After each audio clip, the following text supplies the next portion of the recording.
us today for the 9th session of the Unodc's agenda during the UN Global Compact's Leaders Summit. My name is Petkov, and I work for the Corruption and Economic Crime branch of the UN Office on Drugs and Crimes. I'm based in Vienna, and I'm pleased to have two distinguished speakers today with me from our office in Cairo. Ms. Cristina Albertin, who is our regional representative for the Middle East and North Africa, and Ms. Mona Salem, who is our regional anti-corruption project coordinator in Cairo. They will be speaking today about the role of the private sector in the fight against corruption in the Arab countries, and particularly about the UNODC's efforts to support businesses in the Middle East and North Africa in developing effective responses to corruption. And they will have approximately 15 to 20 minutes. Then we'll move to Q&A session. So I do encourage everyone to use the chat of this pavilion to ask questions, which I will then convey to our speakers. And now, without further ado, I will hand it over to Ms. Cristina Albertin. Please take it away. Yeah, thank you so much, Alex. Good morning, good afternoon, good evening to everybody. It's really a pleasure to be here and participate in this virtual Global Compact Leaders Summit. And I think I would like to speak a little bit about, why we are doing what we are doing. And I think many of you would know that UNODC, the United Nations Office on Drugs and Crime, has a specific mandate to work against corruption and to see how we best can counter it together. This mandate has come into effect since 2005. We have this mandate since 15 years with other core mandates specifically relating to transnational organized crime. And we all know that corruption very often is also linked to transnational organized crime, terrorism, and related crimes. And the important thing here is that with regard to UNODC, our work is very closely and profoundly enshrined in legally binding universal instruments. And that means that governments have been part of the negotiation, so we know that they are committed and engaged in the application of these instruments. But this does not mean that only governments are the only stakeholders and partners in the implementation of the convention. And specifically, the convention that we talk about that is relevant for this session, the United Nations Convention Against Corruption, has a specific article on countering corruption with the private sector. Then, of course, looking at that, this is a forum by the Global Compact. I think all members to the Global Compact, they are very much aware of the different principles that they have committed to. And one of them is also specifically dedicated to anti-corruption. And it reads, business should work against corruption in all its forms, including extortion and bribery. It's one of the 10 principles of the UN Global Compact. And in this regard, since many years, all over the world, we have been engaging with the Global Compact to see how we can work together with the private sector to address corruption worldwide. But also in the region, specifically, we have been working in Egypt in organizing different events to support the private sector in combating corruption and enhancing integrity and raising awareness of the importance of combating corruption also in the private sector and with the private sector. And then lastly, not to forget really a great opportunity, a unique opportunity has been the adoption of the Sustainable Development Goals in 2015. And we all know that the Sustainable Development Goals are not a goal only for the United Nations or the member states of the United Nations, but we need a variety of stakeholders and partners to reach the SDGs by 2030. We need multi-stakeholder partnerships also for the financing of the SDGs. And again, the private sector is key to reaching the SDGs. Also, when we look at the specific goals of the Sustainable Development Goals, there is a specific goal, the famous goal 16, which reads, promote peaceful and inclusive societies for sustainable development, provide access to justice for all, and build effective, accountable, and inclusive institutions at all levels. And this goal calls on all of us, everybody, all stakeholders and partners, to reduce all forms of corruption. This goal has a specific target related to to bribery, and it is related to the proportion of firms that paid and were expected to pay bribes. So if you look at the last reports of the SDGs, data show that firms in lower income countries pay significantly more bribes than in higher income countries. Because as we all know, bribery often occurs in transactions for a private firm to conduct business, such as, for example, to obtain an operating license, a construction permit, or paying taxes. Very often briberies are needed when private firms want to secure a government contract.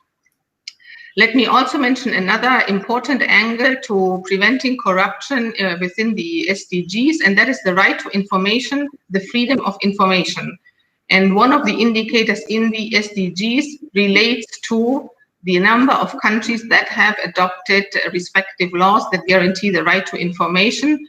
And this definitely touches also upon necessary corruption measures that governments are taken to ensure, access and availability of public services.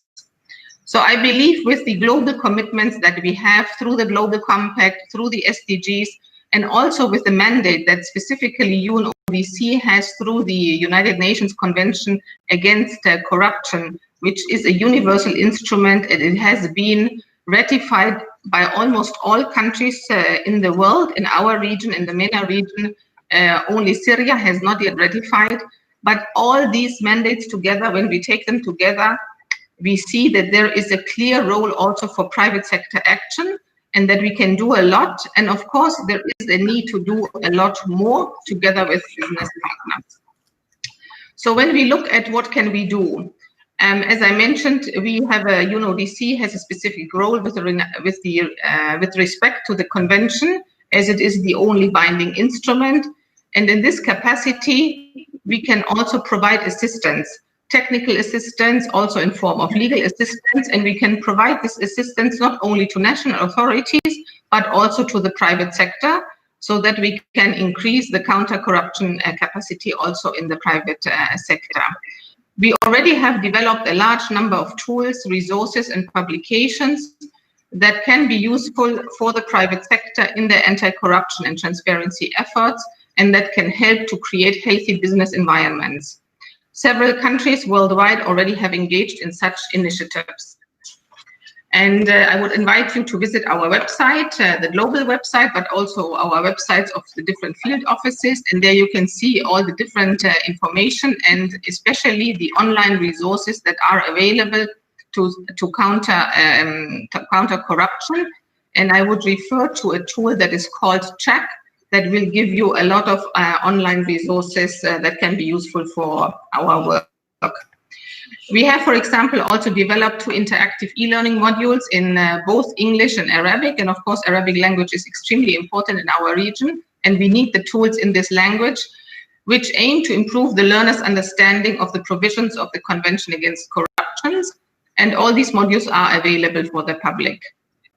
Let me also highlight that we pay special attention to the small and medium enterprises when we talk about the private sector, because we know that small and medium enterprises are more vulnerable, and it will be more difficult for them to address corruption alone and without collective, support of all parties concerned. So having said this, UNODC has many possibilities to assist the private sector to strengthen its engagement and involvement in anti-corruption activities and initiatives.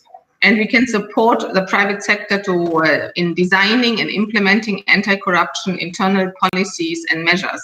When we are just about to start such a project in the region, this is the very first time that we are working with the private sector on anti-corruption in the region. And I would now hand over to Mona, because she is really the person who has designed the activities and who will also implement the activities. Thank you very much, and over to you.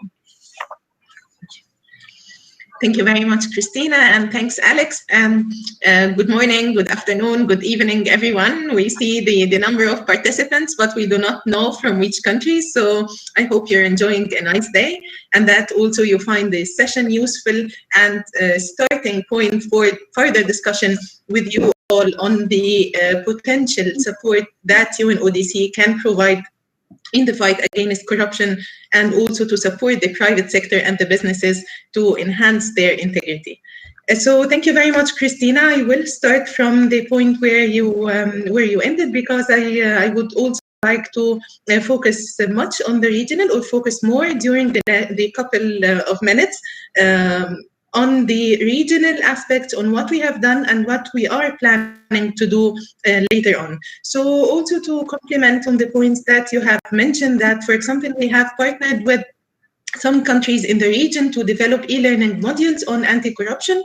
And we also avail these e-learning modules. We can leave you the link in the chat, because anyone can take these modules and make themselves more familiar with the convention, with the preventive measures in specific. That's something. We also have been developing media campaigns in Egypt and in Jordan and in some countries in the region. And those media campaigns were also focusing on the role that the private sector can do in order to prevent corruption. For example, how to report corruption, and how to raise your voice and concerns to the national designated authorities combating corruption. So this is one of the activities that we have been working on over the past few years in the regional office of the Middle East and North Africa. Also, some of the training sessions we have been organizing together with the UN Global Compact Network in Egypt. And the main aim of these sessions were also to increase the awareness and the understanding of the CSOs and the private sector and the businesses and the CSOs, the SMEs as well, on their role in combating corruption and reporting corrupt behavior. So that was during the past few years. And we have also been in close consultations with the countries, with the public sector, with the private sector. And throughout our assessment in this period, we have been able to identify and to assess with the countries some of the needs and the technical priorities that the countries in the region would like to focus on. And there where the idea of developing and implementing a regional project came from, because we have been studying those gaps or those priorities that the countries wanted to focus on together with the UNODC, and based on them we have developed the regional project on combating corruption and enhancing integrity, and this is being funded by the Siemens Integrity Initiative over 4 years, as Ms. Albertin was referring. So we started last year, and we will be continuing the implementation of the project over the next 3.5 years. So to give you a glimpse on the main outcomes and the objectives of the project, and again that was assessed based on our consultations with the countries in the region, that we have identified 4 main aspects that need further collaboration to improve. The first aspect of them, or the first outcome that we would aim to work on, is the legislative framework and the improvements in the legal framework in some of the countries in the region. This is because, of course, we wanted the private sector to feel comfortable to compete and to work in the markets of those countries based on a legal, solid framework that is being respected and enforced by the countries.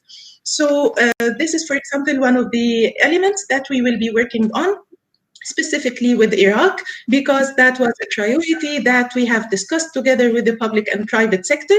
And this is also we have started working on this, but we will, of course, continue working on that over the next 3 years.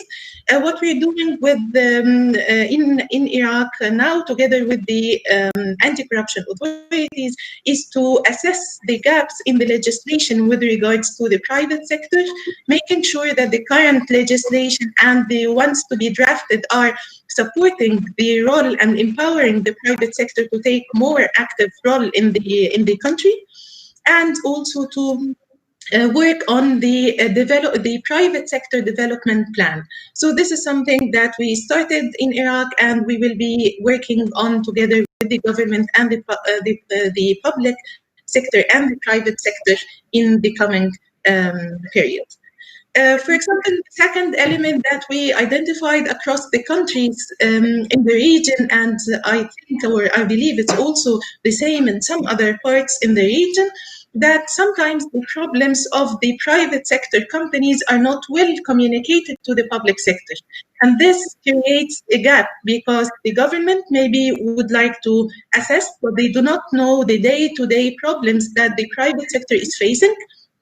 And this is why we wanted to allow for a common platform between the public sector and the private sector to come together and to discuss the difficulties, the vulnerabilities in the system, the challenges, and to produce together some alternative solutions to improve them. So that has been the case in many of the countries. So we will be working on this outcome, on allowing the effective platform and effective dialogue and discussion between the government and the private sector. And this will be done in the countries in the participating in the project. The third element that were also identified in our assessment in the country's needs and in the private sector needs in the region was the awareness on the anti-corruption itself. What does it mean? What's their expected role? How they can make sure they are well informed of the appropriate channels to report, and what would be their comparative advantage, or what would be their achievements or additions in this regard. So this is why we will be focusing in the project funded by Siemens Integrity Initiative. We will be focusing together with the public and private sector to increase the awareness and to develop and run training sessions in order to increase the awareness of the private sector and specifically the SMEs of certain sectors on how they can take part in the fight against corruption and how they can benefit from the environment in the country, or to be as having as active role as the public sector. So that was the third element, and it's again one of the outcomes that we would aim to implement over the next 3.5 years as part of the Siemens Integrity Initiative funded project. The fourth outcome from our assessment and consultations with the countries in the region, and specifically also with the SMEs, with the small companies. The big companies may have integrity measures and compliance plans and corruption assessment. They are, most of them, most of the big companies, they are aware of the risks in their institutions, but we found that the small and medium enterprises, they lack this information. They do not understand how corruption is affecting their work and what measures can be applied internally in order to ensure more transparency, more integrity in their business, in every day-to-day business.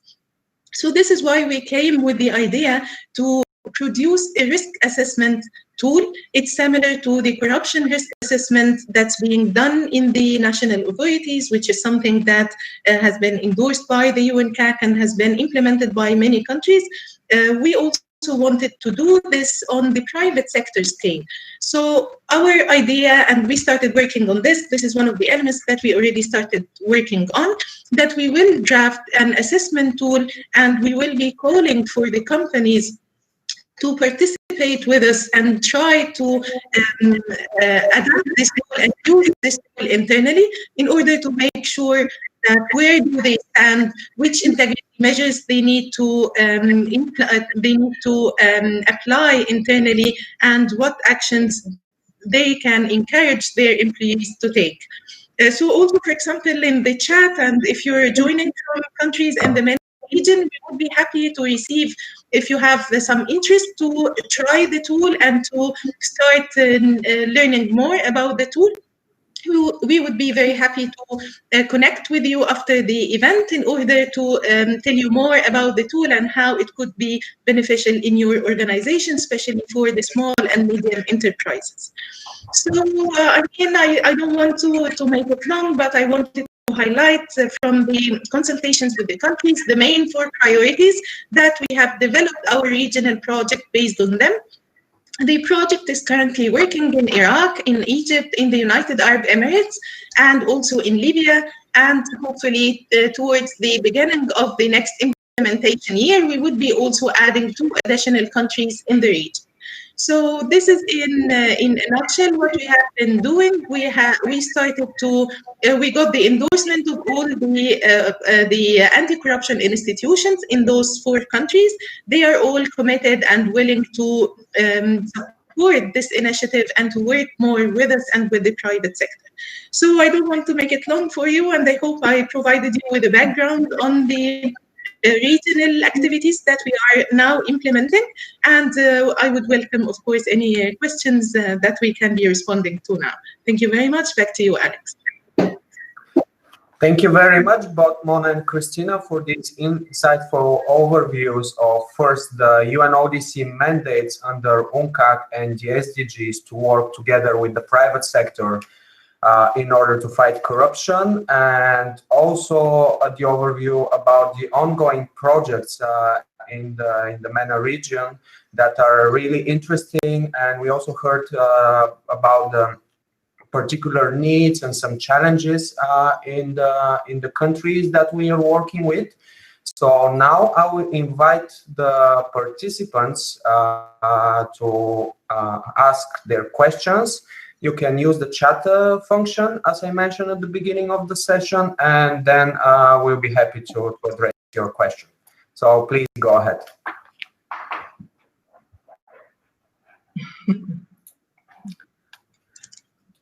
I don't see any new questions, but also, Mona, I was thinking to ask you, maybe you can share a link to these modules that you mentioned in the presentation in the chat that I think will be useful for the participants.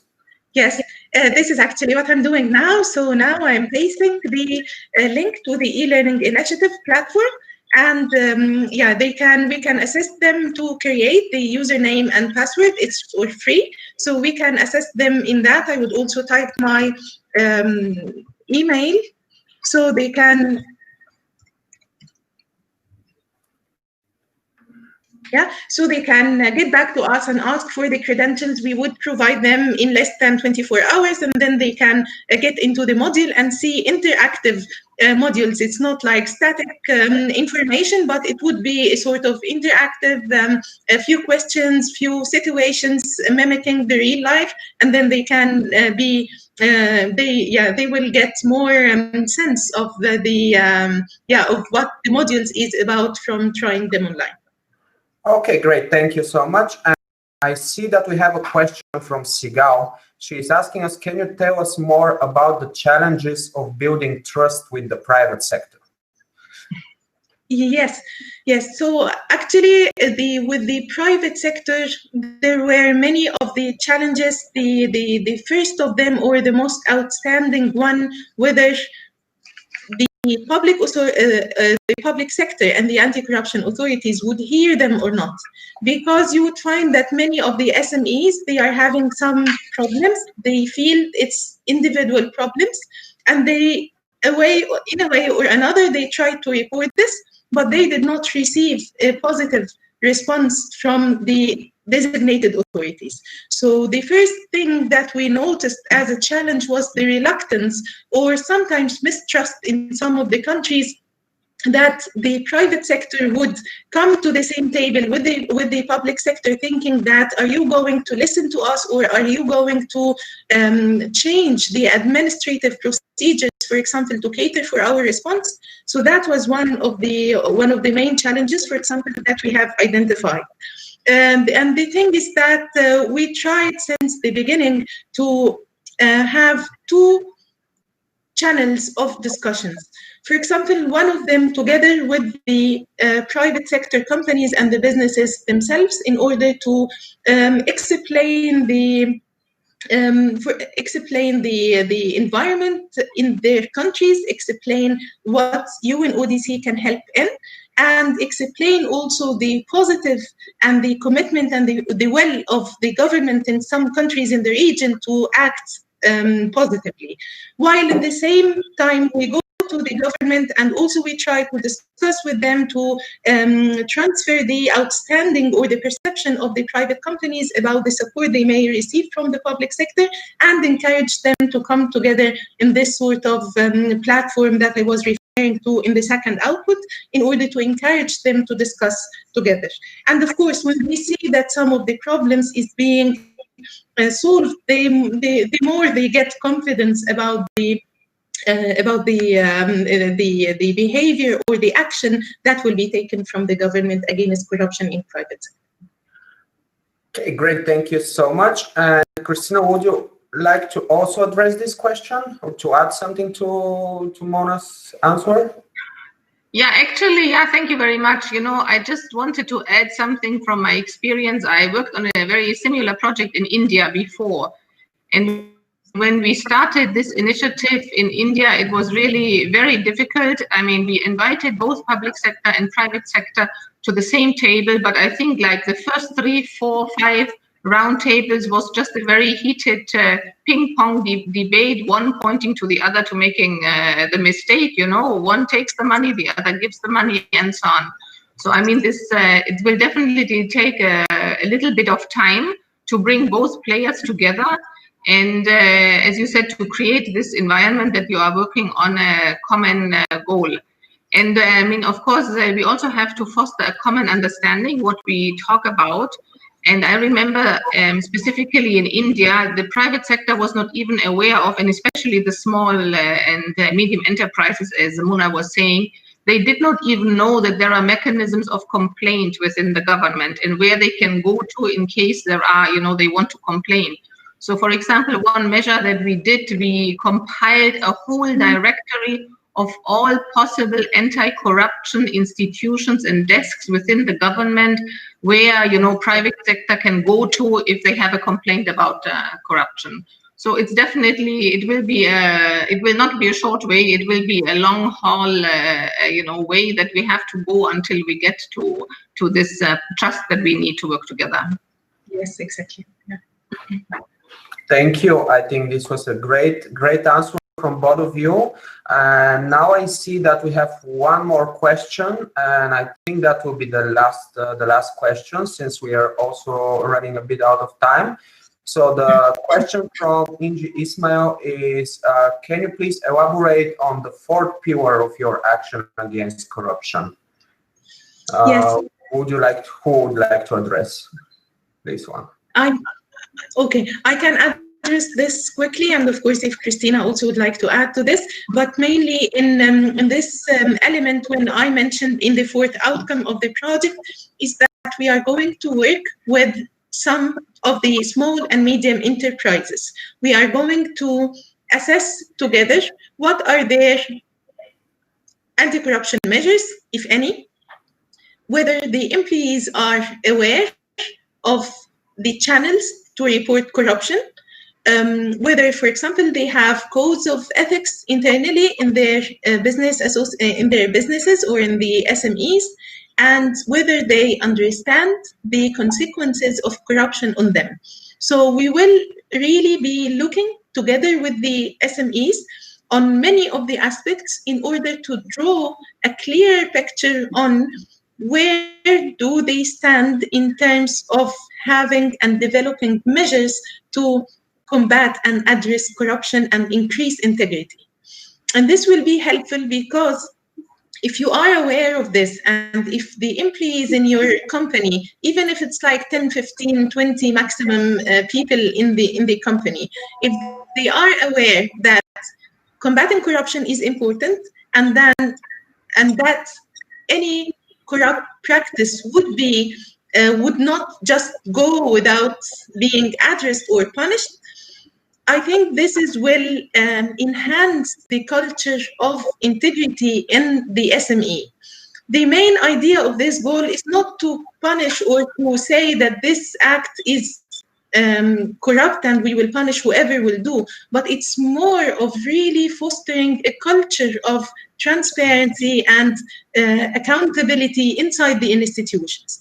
Part of it would also be on assisting them to develop a compliance program internally in the country, in the company itself, and also to let them understand what would be the possible channels that they can use in order to raise their voice to the decision makers or to the anti-corruption authorities. So it will really be a diversified assessment based on many pillars that we will aim to, number one, to assist the companies to understand where they are from taking integrity and anti-corruption measures internally, and number two, to allow them to put the mitigation measures based on this assessment in order to improve that every company will improve their business accordingly in the future after conducting these assessments. Thank you, Alex. Thank you very much. Cristina, would you like to add something? No. Perfect answer by Mona. Okay, great. Thank you both for your for spending the time with us today. With this, I will conclude our MENA session. If the participants have any additional questions or would like to follow up, they can check. Mona just shared her email in the chat, so you can direct your questions to her via email.